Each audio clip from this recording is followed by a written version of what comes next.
As the first light of dawn broke across the glistening marble colonnades of Poseidon's temple, the city of Atlantis stirred for the final time. The year, by later reckoning, would be etched into legend as 11,000 BCE, though the exact date was never truly known, nor could it be. On that morning, the sound of waves lapping against engineered harbors echoed across the concentric rings of land and sea, masterfully sculpted by an empire that had long since reached its apex. Golden chariots rolled through wide avenues paved with black, white, and red stone. Towering statues of sea gods cast long shadows over the palace walls. The capital, known in later Greek memory as the heart of a mighty naval power, stood defiant and divine, a marvel of architecture, technology, and dominion. Its engineers had bent the sea to their will.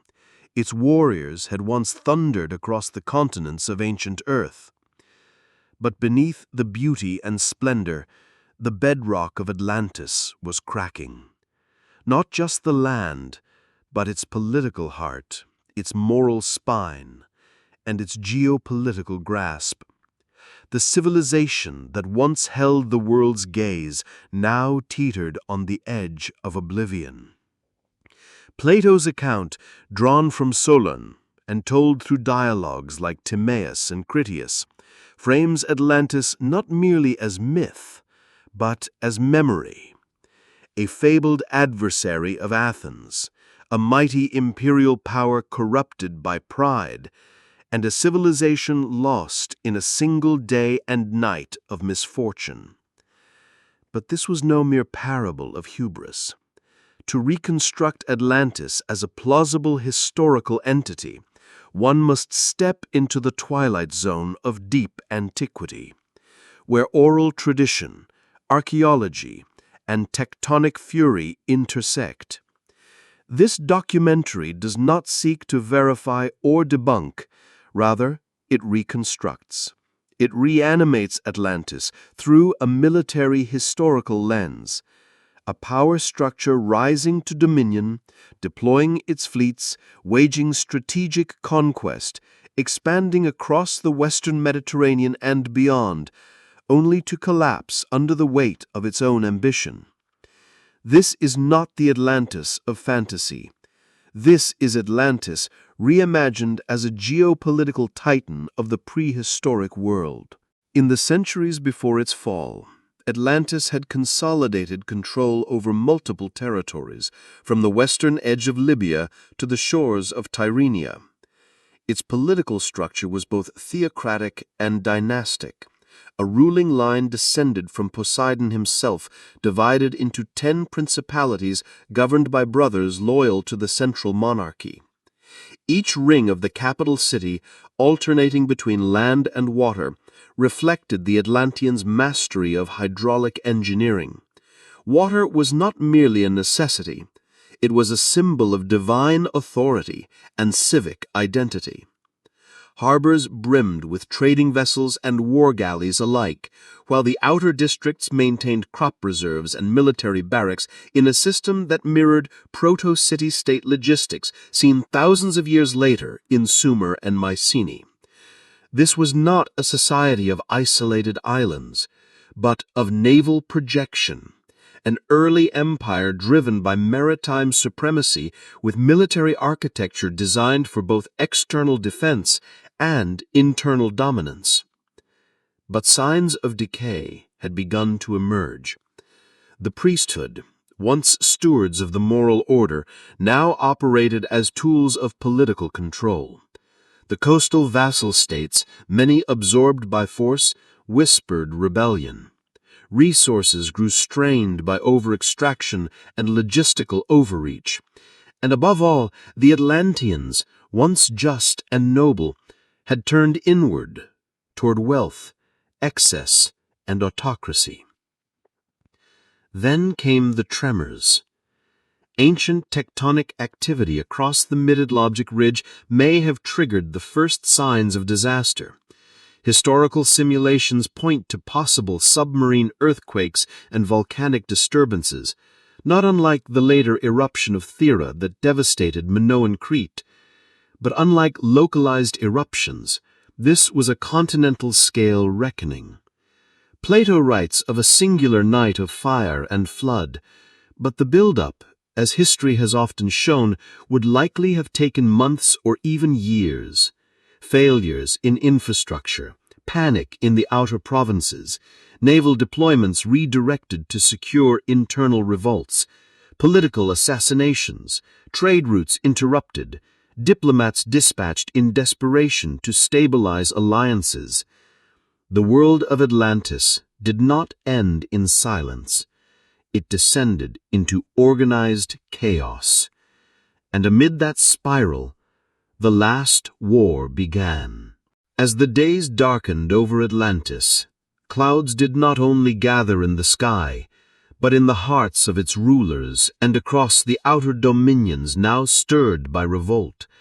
From the high walls of the central citadel, commanders gazed out over an empire no longer unified by purpose, but held together only by discipline and fear. It was the final season before the end, a time of dispatches and dread. The Atlantean Empire, once celebrated for its harmony of divine kingship and civic order, had drifted into decadence. The 10 dynastic houses, descended from Poseidon's sons, no longer ruled with unity. Infighting fractured command. Competing interests sowed discord among governors, particularly over resource allocation from the western mineral-rich isles. The High Council's authority in the capital grew ceremonial. Real power shifted to military governors, stratego, stationed along the periphery. With every insurrection, these commanders tightened their grip, responding not with diplomacy, but with blade and flame. The empire began to resemble more like a federation of warlords than a coherent civilization. Natural disasters had only accelerated this process. Earthquakes rocked the Central Isles, sea levels rose unpredictably, flooding key grain-producing deltas. The sacred channels, once praised for their precise calibration, began to falter. Infrastructure collapsed, temples sank, port cities, once bustling with commerce, became overrun with disease and famine. And then came the final blow, an unexpected triple-front war. The empire's enemies did not act in unison, but to the Atlanteans it seemed as though the gods had synchronized their fury. 3 separate regions ignited almost simultaneously, each representing a different pressure point in the collapsing order. Northern front, the Hyperborean raids. From the distant frostlands to the northwest, where mythology would later speak of Hyperborea, came sea raiders who defied Atlantean naval dominance. These warriors, fierce and decentralized, struck at outposts along the Auric coast. Their ships were fewer but faster, and they struck not to conquer, but to burn. Central front, the defiance of Hellas. In what would later be known as Greece, confederations of city-states led by early Proto-Athenians openly rejected Atlantean suzerainty. The philosophical and martial vigor of these new communities, though younger, proved formidable. Rather than collapse under tribute, they organized, they trained, they struck back. Southern front, the Libyan revolt. In the arid lands to the south, long held as tributary provinces, a rebellion swept through the desert fortresses and supply lines. The rebel leader, recorded in fragmented Atlantean tablets only as Tahama, united disparate tribes under a single banner. He was both strategist and prophet, and he promised freedom or death to those who had suffered under Atlantean mineral extraction policies. Each front demanded a full-scale military response. But the empire no longer had the cohesion or resources to fight 3 wars at once. By imperial decree, each front received its own expeditionary force, led by one of the remaining loyal strategoli. North, Admiral Thalargos was dispatched with a fleet of 80 triremes, supported by flame-bearing siege vessels. His orders were to hunt down the raiders and destroy their coastal supply networks. Central, General Ourikanos led the elite Silver Phalanx toward Hellas, an army of 30,000 men trained in the traditional hoplite square, backed by chariot cavalry and early shock infantry. His objective, reassert dominion over the rebellious Greek city-states before their unity hardened into a true alliance. South, Marshal Charon, a veteran of the Western expansion campaigns, was sent south with desert-adapted cavalry and oxen-drawn war wagons. He would attempt to crush Tahama's insurgents before they reached the key copper mines in the Erythraean basin. All 3 commanders carried not just orders, but expectations of restoring Atlantean supremacy. None were told the truth, that the empire's heart was already hemorrhaging.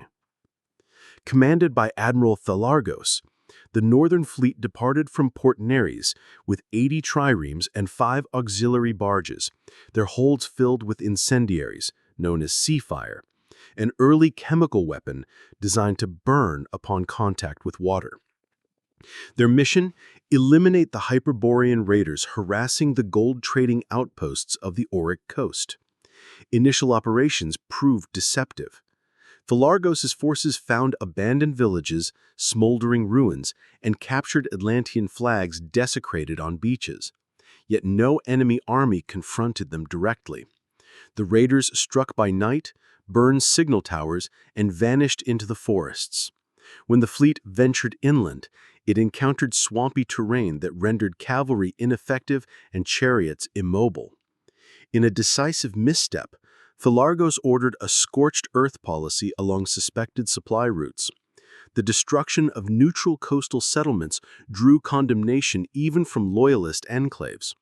Several ships were sabotaged from within by defectors. The campaign stalled. And then came the final blow, an unexpected triple front war. The empire's enemies did not act in unison, but to the Atlanteans it seemed as though the gods had synchronized their fury. 3 separate regions ignited almost simultaneously, each representing a different pressure point in the collapsing order. Northern front, the Hyperborean raids. From the distant Frostlands to the northwest, where mythology would later speak of Hyperborea, came sea raiders who defied Atlantean naval dominance. These warriors, fierce and decentralized, struck at outposts along the Auric coast. Their ships were fewer but faster, and they struck not to conquer, but to burn. Central front, the defiance of Hellas. In what would later be known as Greece, confederations of city-states led by early Proto-Athenians openly rejected Atlantean suzerainty. The philosophical and martial vigor of these new communities, though younger, proved formidable. Rather than collapse under tribute, they organized, they trained, they struck back. Southern front, the Libyan revolt. In the arid lands to the south, long held as tributary provinces, a rebellion swept through the desert fortresses and supply lines. The rebel leader, recorded in fragmented Atlantean tablets only as Tahama, united disparate tribes under a single banner. He was both strategist and prophet, and he promised freedom or death to those who had suffered under Atlantean mineral extraction policies. Each front demanded a full-scale military response. But the empire no longer had the cohesion or resources to fight 3 wars at once. By imperial decree, each front received its own expeditionary force, led by one of the remaining loyal strategoli.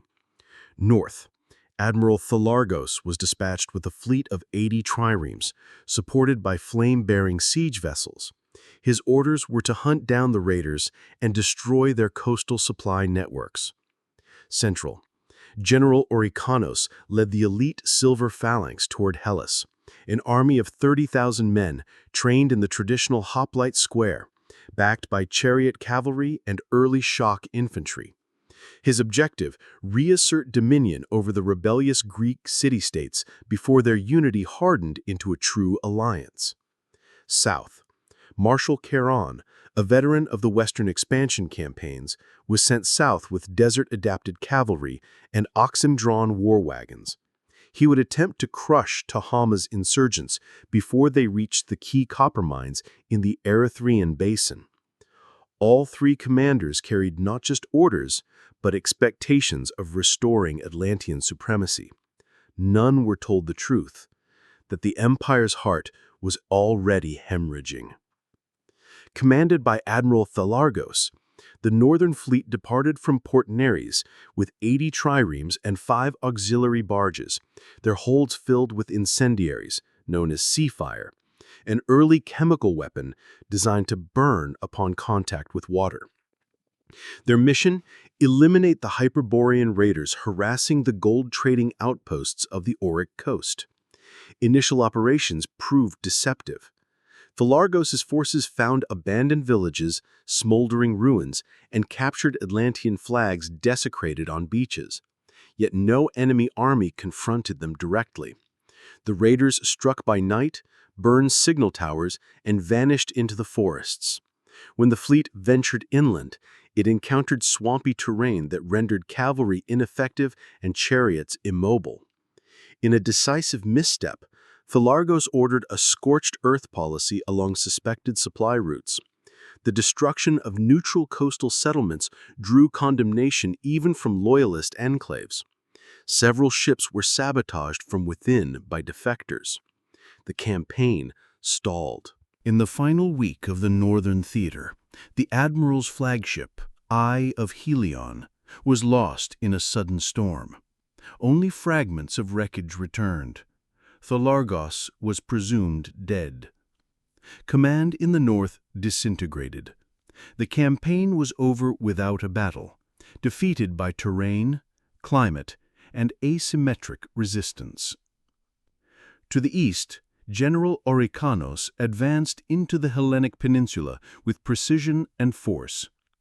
After suppressing minor cities such as Psychedron and Thessaly, his attention turned to the rebel stronghold of Eleusis, a fortified citadel overlooking the Gulf of Kronos, known for its grain reserves and early naval capabilities. Orykanos deployed the silver phalanx in traditional wedge formation, supported by shock chariotry on the flanks. He anticipated a swift collapse of the city's outer walls. But the defenders, a coalition of independent city militias and defected Atlantean engineers, had studied their enemy. The central gate was a decoy. Under cover of night, rebel commanders launched firebombing attacks from the hills, targeting Atlantean grain caravans and siege platforms. On the third day of the siege, a flood was triggered by opening an upstream reservoir, swamping Orykanos' siege lines and drowning over 2,000 infantry. Caught between attrition and logistical breakdown, he was forced to withdraw toward the coast. Eleusis held. The failure cost more than territory. It shattered the myth of Atlantean invincibility in the Hellenic region. Several client states declared independence the following week. The tide had turned. The most brutal front unfolded in the south. Marshal Charon, tasked with retaking control of the mineral-rich Libyan frontier, had suffered a major defeat in the Valley of Red Winds. His second campaign, launched with what remained of his forces, aimed at intercepting rebel movement near Kasir Dune, an oasis crossroads critical for water and salt distribution.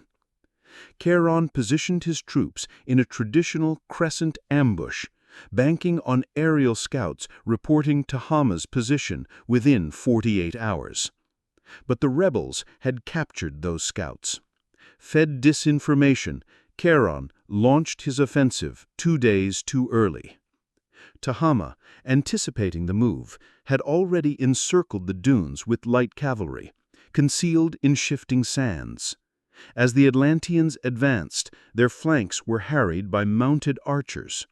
When they turned to face them, they exposed their rear to a fire attack on their own supply wagons. The Battle of Kasir Dune lasted less than 6 hours. Over 7,000 Atlantean troops perished. Charon himself was captured and later executed by public immolation, a symbolic reversal of Atlantean fire tactics used decades prior on Libyan villages. Tehama declared the region liberated and called upon remaining southern governors to rise. Many did. Even as the fronts crumbled, the seas around Atlantis, once the empire's true sphere of power, grew treacherous. With Admiral Philargos presumed dead and no clear successor, maritime command dissolved. Merchant convoys were left undefended, subject to pirate raids and blockade by rebel-aligned flotillas. In the capital, news of Charon's defeat triggered riots in the outer rings.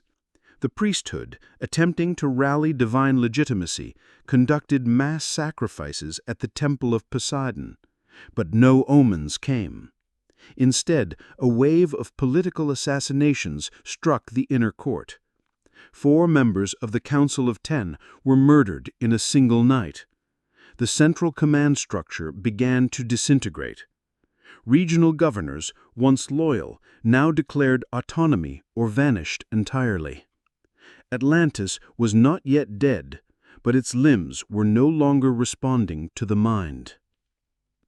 Once hailed as the naval axis of the earth, Atlantis had no peer in architecture, engineering, or maritime dominance. Its temples gleamed with precious metals, its fleets dwarfed the navies of lesser kingdoms, and its wealth pulsed through the veins of half the known world.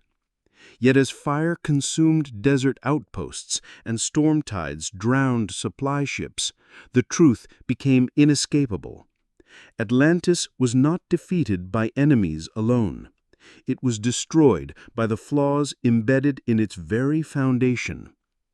At the heart of Atlantis's failure was a classic strategic error: overextension. Having grown from a city-state into a thalassocracy spanning multiple continents, the empire failed to adapt its governance and logistics accordingly. The original concentric city, engineered for efficiency and spiritual harmony, could support a centralized theocratic order. But when those same principles were applied to distant colonies across miles and miles, the system buckled. Supply lines relied on ocean currents and lunar tides. Communications took weeks by sea. Governors lacked the autonomy to respond dynamically. The illusion of central control persisted long after real control was lost. This was especially fatal in the Libyan and Hellenic regions, where terrain and local resistance demanded decentralized command, guerrilla tactics, and psychological warfare, none of which Atlantis had cultivated. The imperial doctrine, based on set-piece battles and absolute loyalty, proved disastrously rigid. Though Atlantis pioneered hydraulic engineering, early metallurgy, and transoceanic navigation, it suffered from a hidden rot: technological arrogance. The silver phalanx, once revolutionary, had not evolved in decades. Atlantean flame weapons, effective on sea, were impractical inland and dangerous near their own supply lines, and while the outer provinces began innovating out of necessity, developing lighter armor, faster ships, and flexible fortifications, the capital continued to favor ornate design over tactical utility. The raiders of the north, the rebels of the south, and the guerrilla city-states of Hellas each exploited this blind spot. They moved faster, adapted to terrain, and understood local realities better than their occupiers. In short, they learned, Atlantis did not. At its inception, the Atlantean civilization was rooted in the principle of balance between divine guidance and mortal reason. Poseidon's descendants were seen not as tyrants, but as stewards of natural order. However, centuries of unchallenged rule calcified this doctrine into dogma. Kings began to claim divine right over not just their people, but nature itself. The sea was no longer revered, it was exploited. The sacred land, once nurtured, was mined to exhaustion. Temples became propaganda centers, not places of truth. When disasters struck, floods, quakes, rebellion, the empire responded not with introspection, but escalation. Sacrifices increased, dissent was labeled heresy, rational commanders were replaced by zealots, the divine order fractured. And as history has often shown, empires that deny their moral decay hasten their end. By the final months, Atlantis was fighting not one war, but many, externally and internally. With Admiral Thalargos lost, the naval high command descended into infighting. Competing factions in the capital accused one another of sabotage. General Orykanos, retreating from Eleusis, refused a recall order and declared emergency authority over the Hellenic theater. Marshal Charon's defeat left a vacuum in the south, sparking uprisings even in loyal outposts like Zafira and Norha. Within the capital, the Council of Ten, once sacred, dissolved into chaos. 2 councillors attempted a coup. One was killed in the Hall of Thrones, the other poisoned during a ceremonial feast. Meanwhile, underground resistance cells, many organized by former engineers and dismissed scholars, sabotaged key aqueducts, bringing the inner rings of the city to a standstill.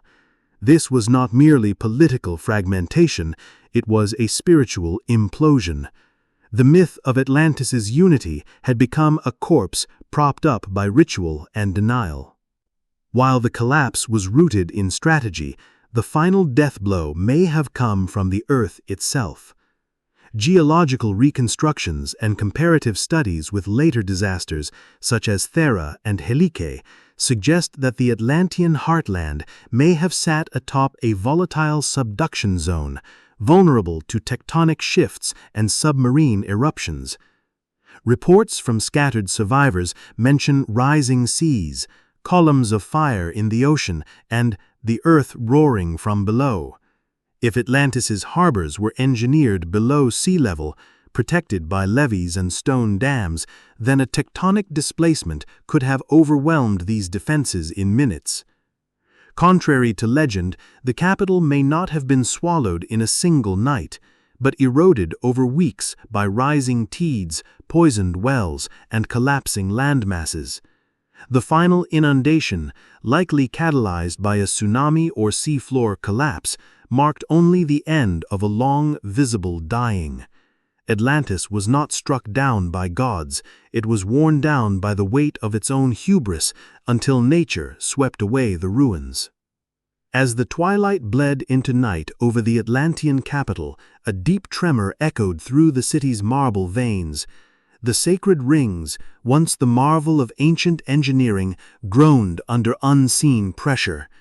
Harbors receded, and the ocean withdrew with an eerie silence. Moments later, the sea returned, angrier than ever. At the edge of recorded time, Atlantis stood still, and then it began to drown. According to fragmented accounts preserved in Egyptian temples and interpreted centuries later by Solon and Plato, the capital of Atlantis did not fall to sword or siege, but to chaos from within and cataclysm from below.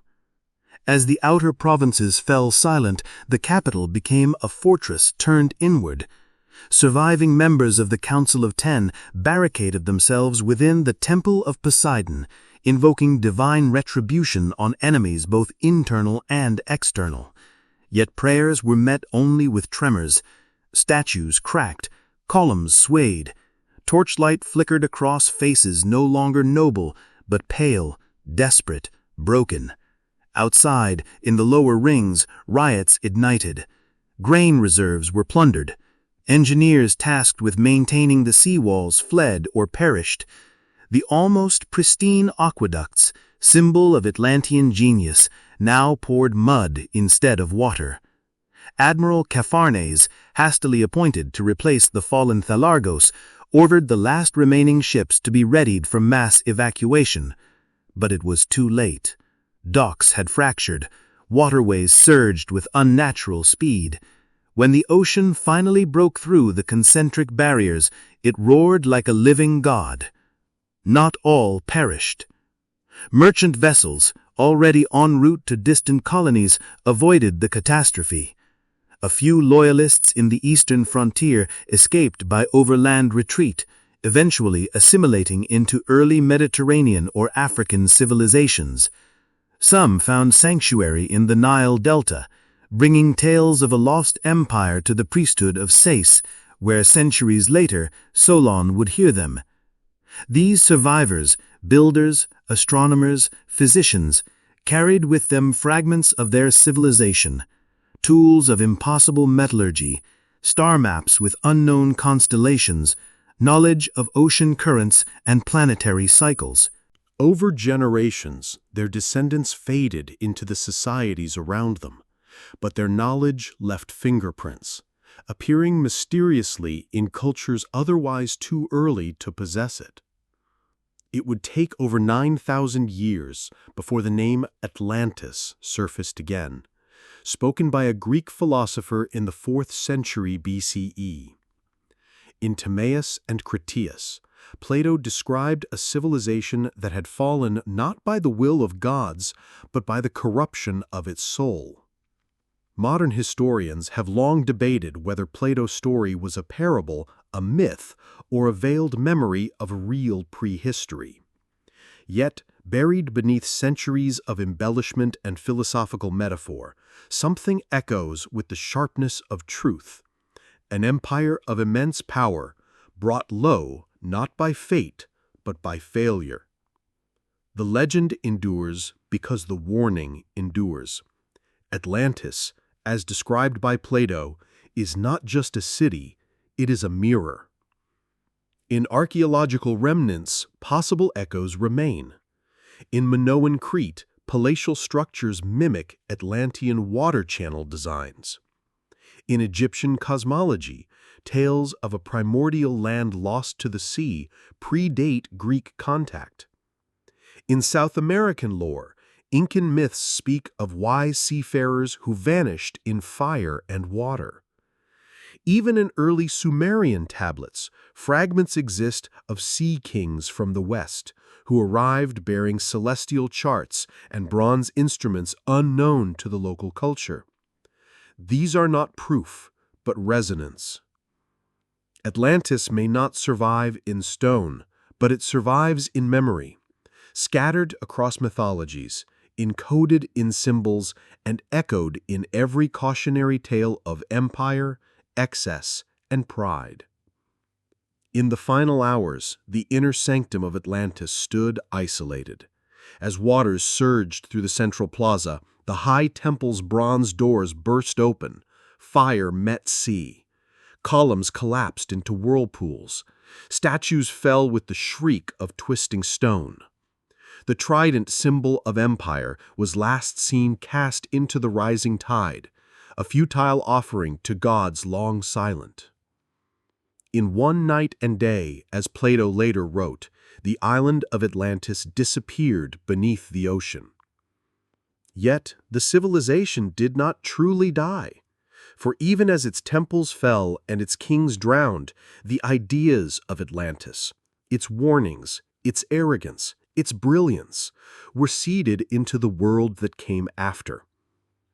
Atlantis is not merely history's greatest mystery. It is its greatest mirror. It speaks of a civilization that had mastered nature but forgot humility, that brought order to the seas but chaos to its soul, that expanded too fast, consumed too greedily, and responded to warning signs with denial. Atlantis fell not because of divine wrath, but because of human decisions, strategic blindness, political arrogance, moral decay. And perhaps, if it happened once, it could happen again. If this retelling of Atlantis through a military historical lens has brought new light to this ancient shadow, support the mission to uncover more forgotten truths. Be sure to subscribe for more cinematic historical breakdowns. Join the discussion in the comments and let us know, was Atlantis real or the world's oldest prophecy?